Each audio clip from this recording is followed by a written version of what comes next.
Hey everybody, Chris here from Brutally Honest Gaming. Today we are looking at Perfect World Entertainment's Neverwinter.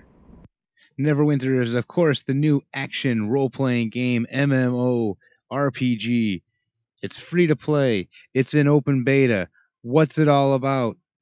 Neverwinter is of course based on Dungeons & Dragons, and some of the stat mechanics as well as the lore is overlapping.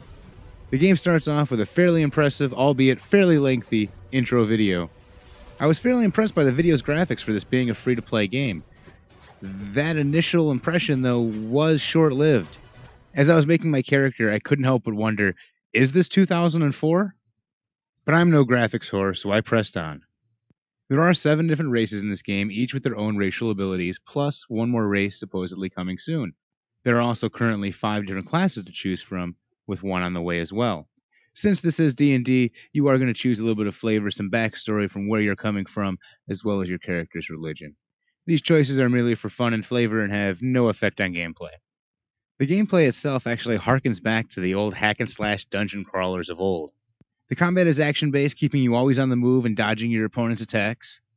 And your health only regenerates from actions, potions, and campfires. Questing is pretty standard. Go to the quest giver, tells you to do something, you do it, you're rewarded. All seems like pretty standard stuff. Now here's where the game gets a little different. From what I can tell, now I could be very, very wrong here, the game is based in astral diamonds and Zen currencies.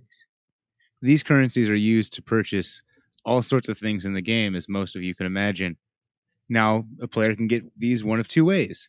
One, you can buy them, or you can complete a series of daily and hourly events that will award fractals of diamonds. And this is where a lot of it really comes crashing for me. If any of you have ever played any of them free-to-play browser games when you've been bored, you know what this is all about. It's the carrot and the stick. Give you something that you could do on your own in a week's worth of play, or cough up the wallet and get it done in a matter of minutes. But hey, it is going to be a free-to-play game. And it really seems like it too. As I mentioned earlier, the graphics seem like they're almost in the wrong decade. And the game just feels so limited. I mean, I haven't clicked my mouse this much since Diablo. And speaking of Diablo, is there another dungeon I can go in? Why, yes, there is. And another, and another. What, a scroll of intellectual property?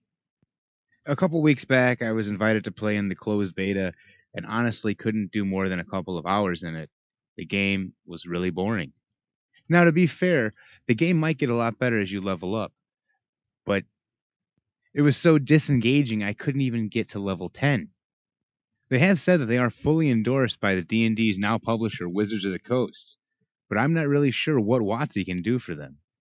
The game's still in open beta, so a lot of this can change, but from my perspective, as of right now, it feels like one of those stale, flavor-of-the-month action MMOs, and that so much of the game feels that it was designed with those microtransactions already in mind.